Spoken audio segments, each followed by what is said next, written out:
Bismillah wa salawatu wa salam ala Rasulullah. Jazakallah khair, brothers, for having me here. May Allah reward you, because subhanAllah, at the end of the day, I owe you. You don't owe me. Because on the day of judgment, this inshallah will be a witness for us on the scales of our deeds, inshallah. The washing and the Islamic funeral process is pretty much the same thing for male and female, even for a child. The only difference is the shroud, the number of pieces for a male and the number of pieces for a female. But we're going to go back to the start, that the last rite, because these are rites. What we do is the rites for every believer. Because every Muslim has to have a janazah prayer. It's a fard kafaya. It has to be done on you. Even if one person does it, it has to be performed. Otherwise, all of us are accountable on the day of judgment. So this is the rites that we give the deceased. And it's like once you give them their rites, Allahu Akbar, it's like they know where they are going now. Allahu Akbar. So my brothers and sisters, in Islam, the burial is the same for everybody. Wherever you go around the world, you'll see the shroud is the same. It has no stitching in it at all. It's plain cotton. And the washing method is the same. So there's two scenarios when someone passes away. We're going to talk about here, Australia, because the laws and regulations will apply to us here.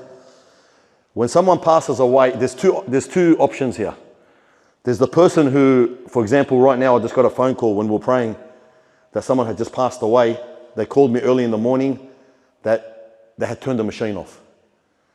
And we told them what to do, how to prepare. So there's a scenario where the person is in a state of, he's in sakarat al-maut. He's in the pangs of death, and that could take a sickness for 2 years, 1 year, 3 months, 2 months, 1 week. So he has time to say goodbye. He has time to pay his debts, to reconcile the kingships. And there's the one who leaves the home, like the man that came this afternoon, 38-year-old, who's at his funeral will be on Thursday, who had a car accident in Brisbane, and we had to bring him back here to his home. He's a man that left his house and never came back. The two scenarios is the sudden death and the one who gets to say goodbye. May Allah subhanahu wa ta'ala give us the death that we can actually, make tawbah and ask for forgiveness. Because the sudden death is a calamity. It's a true calamity. So we're going to talk about the one who prepares, that we know he's going to die. People will call, my dad is on his last breaths. You'll fill up a little bit of paperwork, the name of the deceased, the next of kin, and where you want to be buried at. And I always give people my opinion, be buried in the closest and most available cemetery. Don't wait if they tell you tomorrow there's no funeral, wait for the next day because you want to be in that location. Because that's only a body, the soul's with Allah. So subhanAllah, we got the phone call, we send out the van, we pick up the body, and the body will come normally in a body bag. You've seen the body bag there. Ahmad, can you show them the body bag? So this body bag, they have all sizes of body bags. This is the average adult body bag. We had a brother about 6 months ago, an English UK revert, 44 years old, 245 kilos. He was in a body bag, a very big body bag. And we have babies, like today, the baby I did was that big. He was also in a small body bag. So they'll make a body bag to fit you, don't worry. They'll put you in a bag because subhanAllah, to the believer, death is a prize. To the non-believer, death is a calamity. Allahu Akbar. So they put you in a bag and they put you away. And you'll see the morgue in every hospital is in the worst location of a hospital. It's usually in another section or in the basement or away from the whole hospital where they put all the rubbish and dumping the stuff. That's where they normally put the morgues. Because they class you as a number. You become just a number now. They won't say, bring Mr. Hassan or bring Mr. Ali. They'll say, bring the deceased and take the deceased. We'll show you the paperwork. They call it a disposal form, disposal of human remains. So subhanAllah, we go, we pick up the deceased, and in Islam we bury as quick as possible. Ikram al-mayyit dafnu, it's dignity within reason. So we take that very, very serious. So if you were to die anywhere in the morning up to about 11, 12 o'clock, you should be buried the same day usually. We can do it same day. And if you died in the afternoon, you'd be buried the next day. So once the body is picked up, it's brought back to the funeral parlor. Me personally, I don't like putting them in the cool rooms because where our funeral parlor is, it's already concrete and it's already cool. I believe the cool room doesn't give dignity to the body. It makes the body stiffen up. Unless there's special reasons, there has to be in a cool room. And that happens when someone dies and hasn't got family. For example, we have a man that we have to pick up tomorrow, a Moroccan man who's been dead for about 4 weeks, who has no family. And it took a very long time to get him out of the coroner. And the coroner is the place where you'll be taken if you die in a car accident or suspicious death, sudden death. Even if you die after an operation in a hospital, they'll take you to the coroner. Even though they know roughly the reason, but you still died in a duty of care of someone. And brothers and sisters, wallah, the coroner is one place you don't want to go. The coroner has over 200 bodies at a time in it, in a big, big fridge, triple the size of this. And everyone's on a trolley.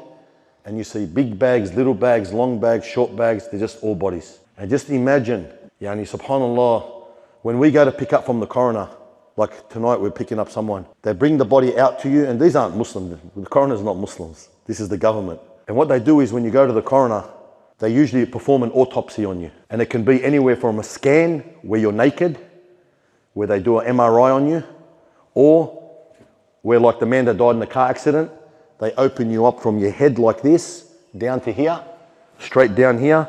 And for people that have died in shootings and these kind of gangster stuff, they'll open them all here, and they'll open them like this, and they'll open their thighs. And they'll try to get whatever bullets they can out of you. So there's no dignity in it. Wallah, there's no dignity. But sometimes the belly button, supposed to be here, ends up here when they sew you back. Yani they don't care. There's no respect. So in the coroner, when you go to pick up, they bring the body and they'll do a last identification scan. So they tell you, open the body bag, fully open, the body's naked. So imagine our sisters who are covered all their lives. They're naked, exposed to everyone in there. And the camera will run on a track, back and forth, and that's it, you're on their system forever. And you put it back in the bag and you take them back to the funeral parlor. A time is allocated for your funeral. And subhanAllah, with so many people dying now, 4, 5 a day, 6 a day, you got to get a time slot. It's whatever time slot they give you. So they might give you 11 o'clock, they might give you 2 o'clock. Whatever time you're given, like today, about half an hour before the funeral time, there was not one person there. Once the funeral time came, everybody rocks up. And every time I see this, I say to myself, subhanAllah, people come and then people will go and they'll leave you again. Yani, as much as you think on this earth you are important, or you have people around you, or that you think you have status, it's all just in your head. Because if you die, they'll leave you and go. No one will stay with you. It doesn't matter what you did for them. It doesn't matter if you're employed by them, whatever, you're gonna leave. Nobody will stay. So everybody rocks up and then everybody sits there, waits for you. When it comes to the washing, my brothers and sisters, the men wash the men, the women wash the women. Now the Sharia is you can wash up to 7 years old and below, either gender. The husband can wash the wife can wash the husband. And these were narrated with, subhanAllah, Ali when he washed Fatima and so forth. There's many hadith about it. But it doesn't happen these days. You know why? Because our men don't know how to wash and our women don't know how to wash. And this is why it's very, very important to learn this. Because in the Arab countries, in our countries, everyone washes their family members.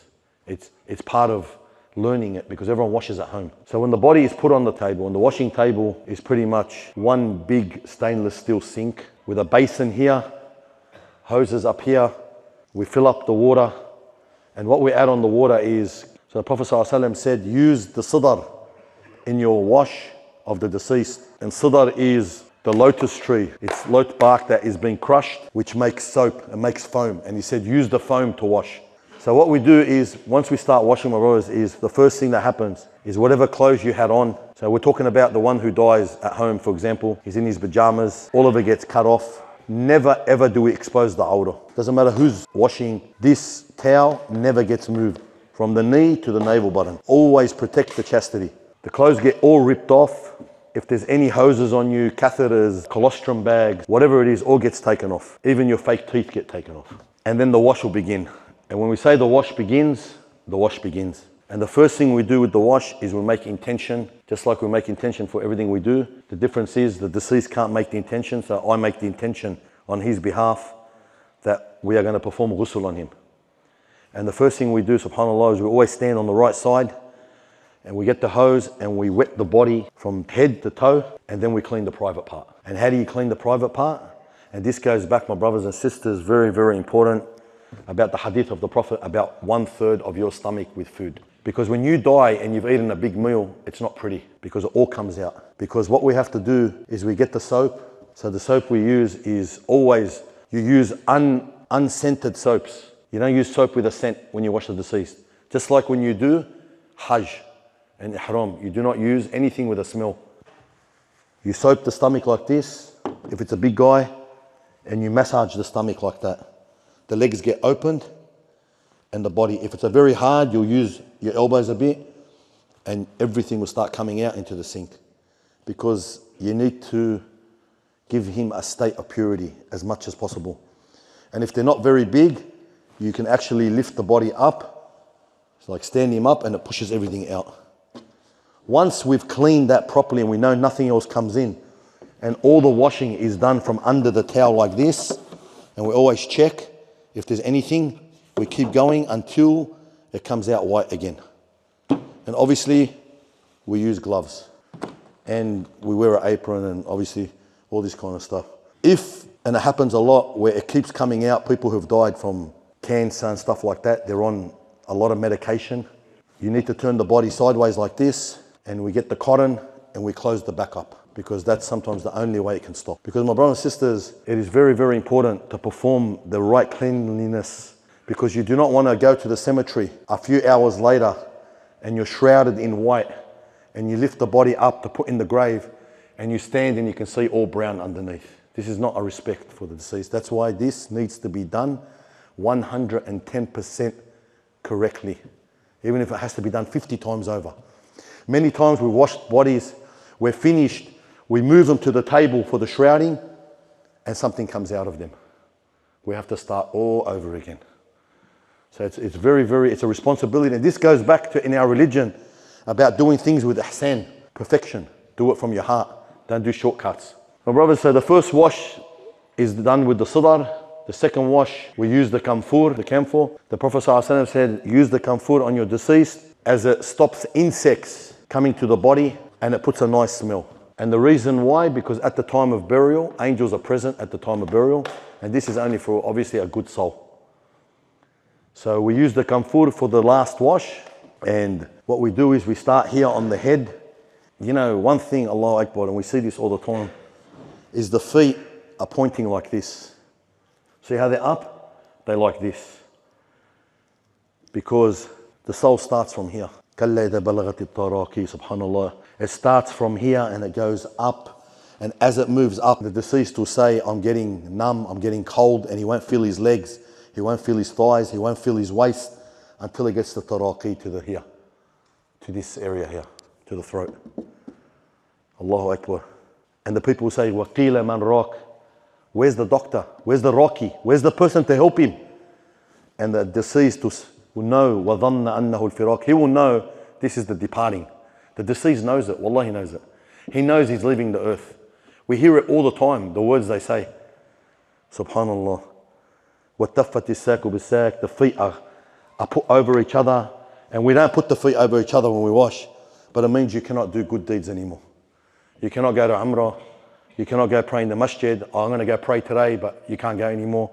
You can't put your hijab on if you're a lady.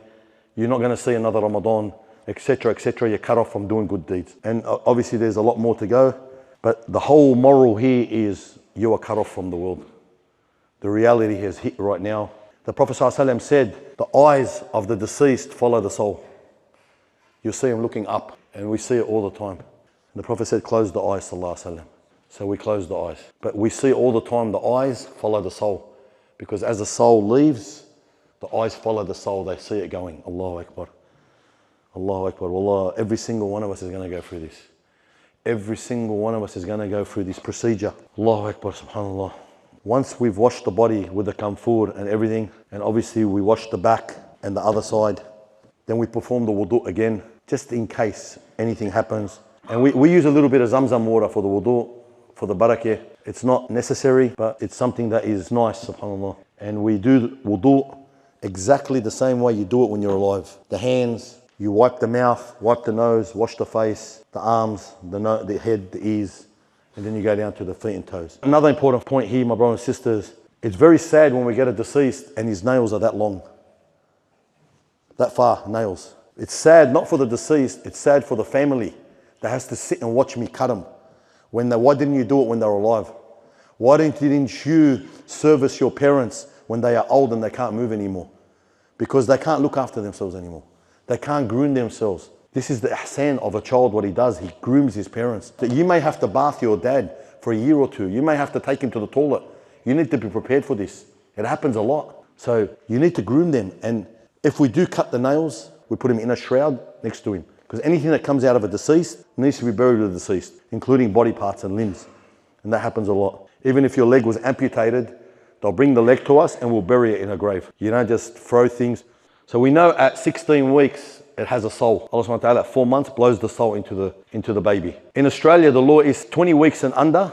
If it dies, they incinerate it. Now 20 weeks, you can see the hands, you can see the face, you can see everything. It has a soul. So alhamdulillah, in Islam, we bury it with an adult. And over 22 weeks, it needs its own grave. Over 20 weeks plus. So we never, ever, ever throw body parts away or destroy them. When you handle the deceased, when you wash the deceased, when you're moving a deceased, treat them very gently. Treat them like they're alive. And this was told by the Prophet ﷺ, when I pick up his arm to wash, I don't just let it go thinking he's going to put it down, because we're used to that. We have to put it down gently. You don't just slam it. You don't slam their head. And when I was talking about when the soul's coming out, subhanAllah, a lot of people, their head goes forward. So when you put them on the table, there's a gap like this behind their head and the table. So for dignity, we use a headrest. And subhanAllah, as you wash them and the warm water gets into the body, it all loosens up again, alhamdulillah. So once the wash is done, my brothers and sisters, subhanAllah, it's time to dry the body. And we do it usually with hot air and a towel.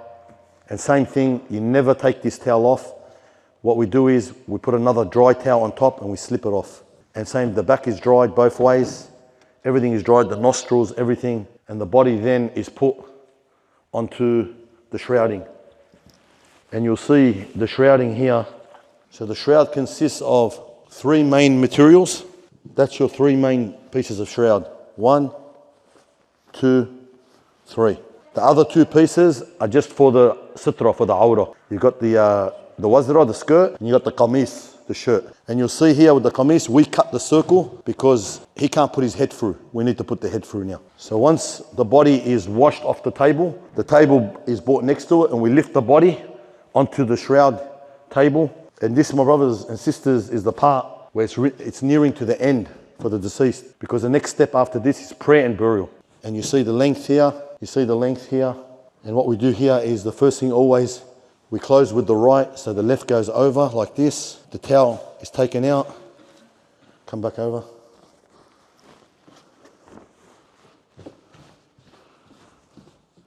And the shirt comes over the head like that.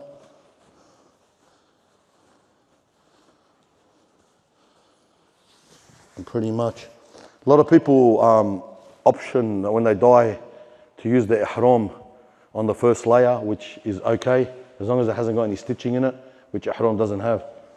And now we close the body. This is the part where it's coming yani, to the part where no one's going to see you anymore. So you shroud like this. And like I said before, the Prophet ﷺ said, shroud in the best shroud.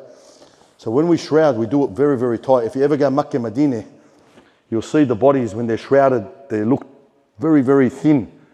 Why? Because they shroud very tightly like this. And that's what we do with the deceased. We shroud very tightly to hold the body together.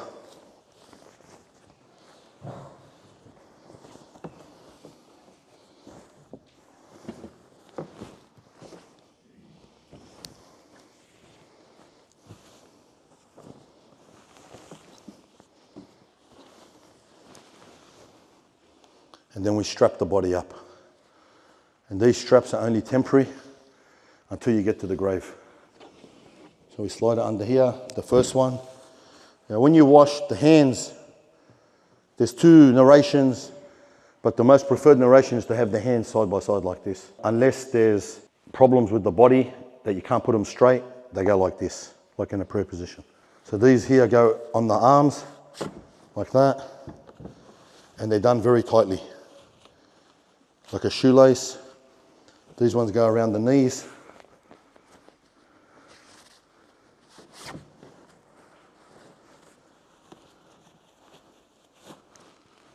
And this one goes around the head.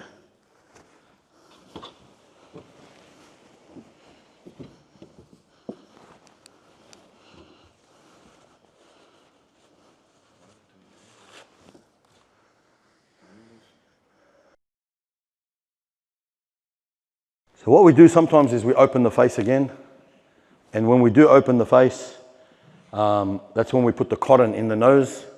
The Prophet ﷺ said, seal up the open areas. If people die and their mouth is open like that, and you can't close it because it's very, very hard to close. It's like a rock. And you don't want to push so hard to break it. You put the cotton in the mouth and you have a headpiece for the head where you cover the ears so only the face is shown like this. And as we do this process here, we put the perfume, the atar. And this is actually the original stuff they use in Makkah in the washing. They put a few drops on the body. There's different narrations. They say to put it on the areas that touch the prayer when you pray. So your feet, your knees, your hands, your forehead and your nose. But generally you put it wherever is suitable. Sometimes people put it the way their father used to put it.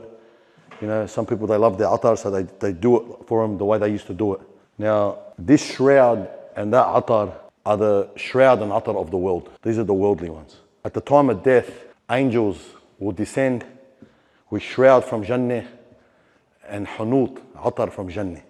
And they will grab the soul and they'll take it up. And the angels will say, what is this pure soul? SubhanAllah, they'll call you with your best names, inshallah. But for the worldly matter, for the vessel, our body is a vessel.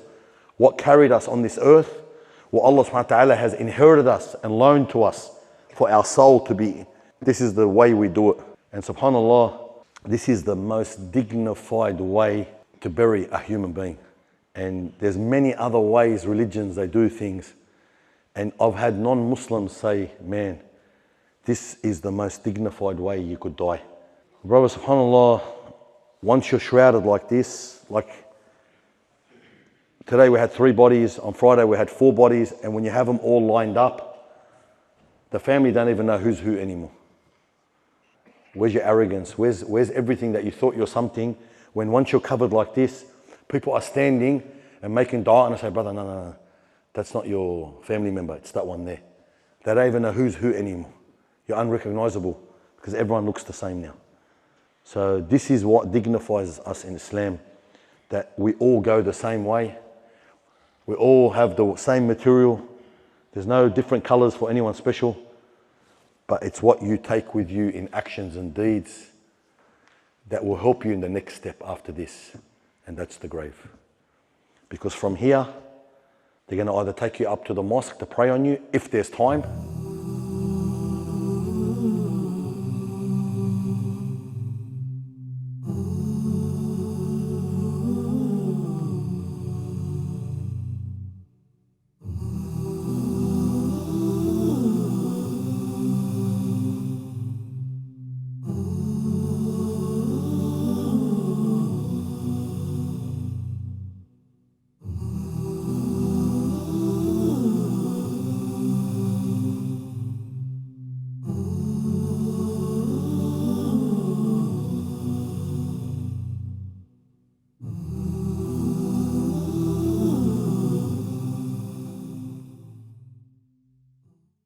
And if there isn't time, you go straight to the cemetery.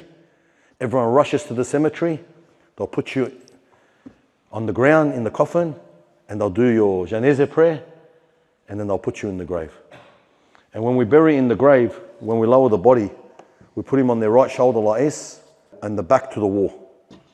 And that's it, like that. That's just how you are in the grave. These straps get all untied. Why? Because the body will expand. The body starts to inflate. So it's dignity. By loosening these shrouds, it lets the body fit into the grave. So this is all dignity, subhanAllah, in Islam. And then the lahad, so whether it's slabs or timber, is put over. And when the last one goes, you're covered up.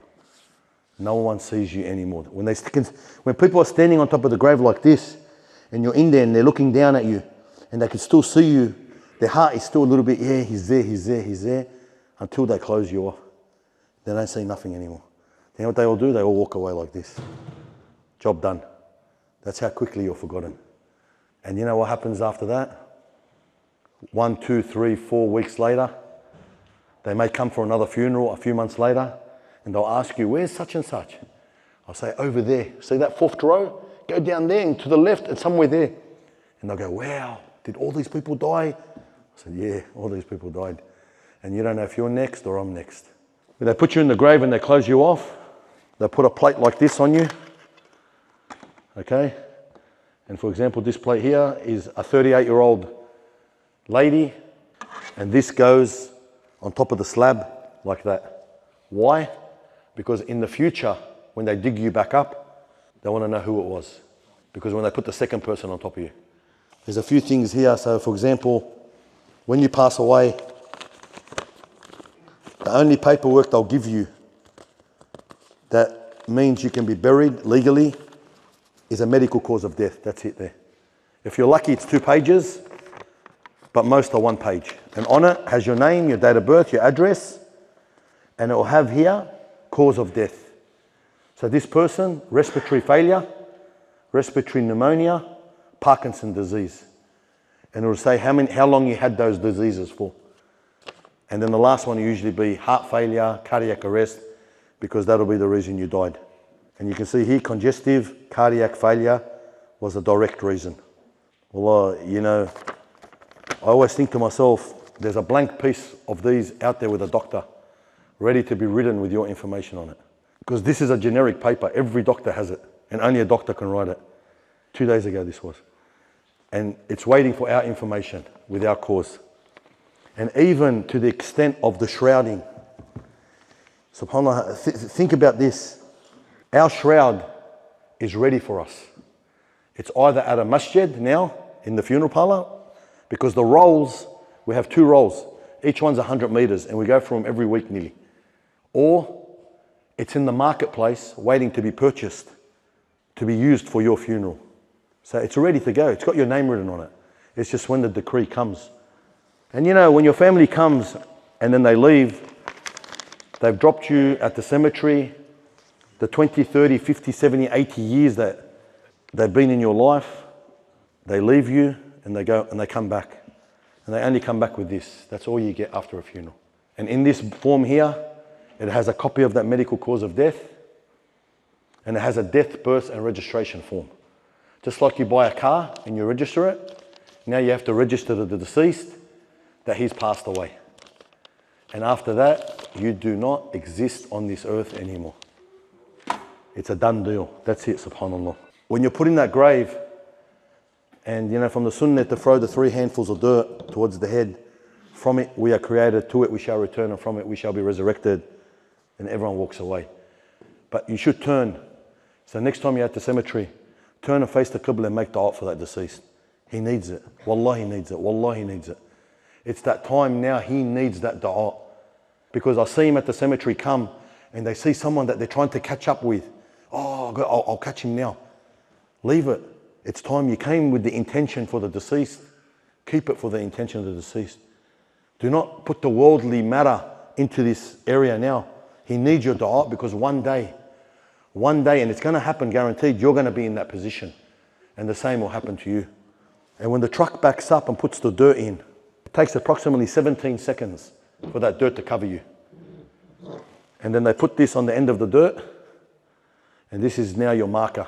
After a week or 2, because so many people die, you become another row. People come and they start to go like this. They start to read them to see which one you are again, because they lost you. There's so many now. Our gathering, inshallah, ya Rabbil Alameen, if we could see the unseen, you'd see the angels circulating right now up in the heavens, writing everyone's name. Even the ones that didn't want to come, you're still classed and given the ajr as part of this group. Because subhanAllah, the one who wants a blessed ending, and ask our brother here who washes with me, we see many blessed endings. We see many people with their fingers like this. Not like this, but like this. You cannot even move them. And then you ask the family members, what kind of person was this man? He used to give his money to the poor. These are old people. He never missed a prayer. He tried to pray at the mosque as much as he could. He was a key for goodness in the family. He would make peace with everyone. He would never talk about people. He would always be a person that people could, feel goodness out of.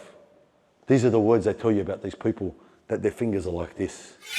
Every soul shall taste death.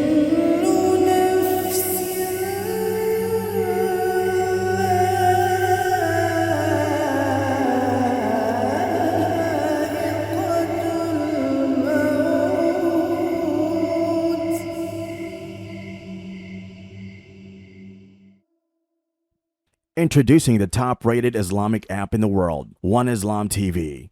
The app offers a smooth, immersive viewing experience with user-friendly features and seamless interface. Discover the power of technology for the purpose of spreading the light of Islam to every corner of the world. Download the One Islam TV app now.